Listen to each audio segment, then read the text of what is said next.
Hey guys, it's Anna here with Canine Co-Pilots. I'm here with Jack. Today's actually our first day of training, and I know I think we sent you a video earlier, if not we will, but I got Jack out a couple times today and we've actually made a ton of progress already. So I wanted to take this opportunity to kind of talk to you about where we started and what we're doing and the way that we're training and just kind of see what happens here in this round. Good boy, buddy. First things first, we know Jack is super anxiety, super nervous, and we're gonna kind of help him work through that using some really stable, real solid obedience and a real solid program. I'm gonna try to be as stable and as easy to read as possible for Jack, meaning I don't want any surprises for him. And if he finds something has surprised him or made him nervous, I want him to know he can trust that I will not be shaken. And I hope you can kind of see that in my training. First things first, I'm gonna just take him for a little walk and let him loosen up a little bit. He's doing a really nice job sitting here waiting for me. He's not shaking like he was. I'm really, really happy about that. I just wanna kind of show you a little bit of how our body movements while we're walking really affect the way that he feels. And that's gonna be really important moving forward. So let's get started. You ready, buddy? You ready? Let's go. So as I'm walking, my leash is loose. I'm not tight on Jack. That's really important. I'm gonna move this place so I stay on the video. But I want him to be in charge of keeping this leash loose for himself. So I'm holding it in a way where if he's right next to my left leg, then his leash has a nice little J. Good boy. A J shape in the leash. I'm not pulling him along. If he makes my leash tight, that's going to give me an opportunity to help him come back to me and worry about staying next to me and not being bonding around at the end of his leash. I know he's a really good walker. He doesn't really try to pull away, but I want him to be more focused on being next to me and being calm than I want him to focus on being scared and trying to climb up my leg. So I'm going to kind of work on that a little bit. Let's go, buddy. Good boy. As he walks next to me nicely, good boy. I'm going to praise him up. When I stop, sit. Check, sit. That's a good boy. I'm going to have him sit next to me. He was a little worried, so I just talked to him a little bit. That's no big deal. Let's go, Jack. Good boy. And the big thing is I'm not going to pull him with me. Come on, Jack.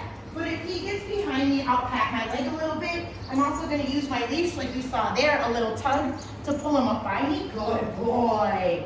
And if he goes behind me or he goes in front of me, he tries to crawl up my leg, I'm going to use my leash with little gentle tugs to help him stay up on my left side. I want him to learn that if he's on my leash, he needs to be walking next to me or sitting next to me calmly and not bouncing around on the end of his leash or being worried about other things. Sit. Good boy. When I stop, I'm going to ask him to sit every time. Oh, nice. Good boy. And once he sits there, I'm going to pet him up for it right now because that's a new thing for him. Notice I'm not bending over top of him. I squatted down so I got a little closer to his level. And I'm petting him from the top of his head down to his butt. I'm not frantically making him crazy because that'll make him feel more worried. I'm just gently stroking him, telling him this is exactly what I wanted him to do. Good boy. You ready, buddy? Oh, wow, look at you. Let's go. We're going to go for another little walk here. Good boy. Now he's on the inside, so this is a little bit new to him. Good boy. And I'm walking at a pretty stable pace. I'm not tiptoeing like this. I'm not running. I'm simply just walking forward, and look at he's staying right there with me. Nice. His mouth just opened up, which is really good for him. He's not panting, but his mouth is open. Sit. Good boy. That's nice. He's starting to kind of feel nice about himself. Good boy. So again, I want to talk about our leash position and our length of leash. I'm not giving him his whole 7 foot of leash. He'll get tangled in it. There's too much room. There's too much area to make mistakes. I want to hold it about a little less than the halfway point. I think you can kind of see this here. I'm going to hold it here. I almost have it pinched between my thumb and my finger a little bit. And I might wrap this up, or I might just let it hang here. I'll probably wrap it up in my fingers and just keep this steady like this. So when I'm walking, if I need to help him or make a little correction with my leash, I can do that real gently.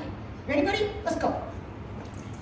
And what that'll do is if you keep your arm relaxed like this, he notices you're relaxed, so it's easier for him to relax. If he goes to bark at another, oh, good boy. That shake is him releasing stress. That's really important with him right now. So I'm gonna praise that. I love how his tail's up, kind of soft over his back, it's loose. His mouth is open, he keeps looking at me. That's really fantastic. Good boy, buddy. That's a boy. But as we're walking, like I was saying, if your leash is in a good position already, you can just walk. If he makes a mistake somehow and you need to use your leash to guide him, if it's not too long, it's not too short, it makes it easier to do that. Come on, buddy. Sit. Yes, good boy. That's nice. That's a good boy. So he's doing really good. I'm sure you've already taught him sit, but he's doing that for me. We're working on the leash stuff. We've gotten started on our go place command already. He's doing really well with that. I hope you enjoy what you're seeing. If you guys have any questions or would like to discuss anything further, please let me know. Thanks for watching.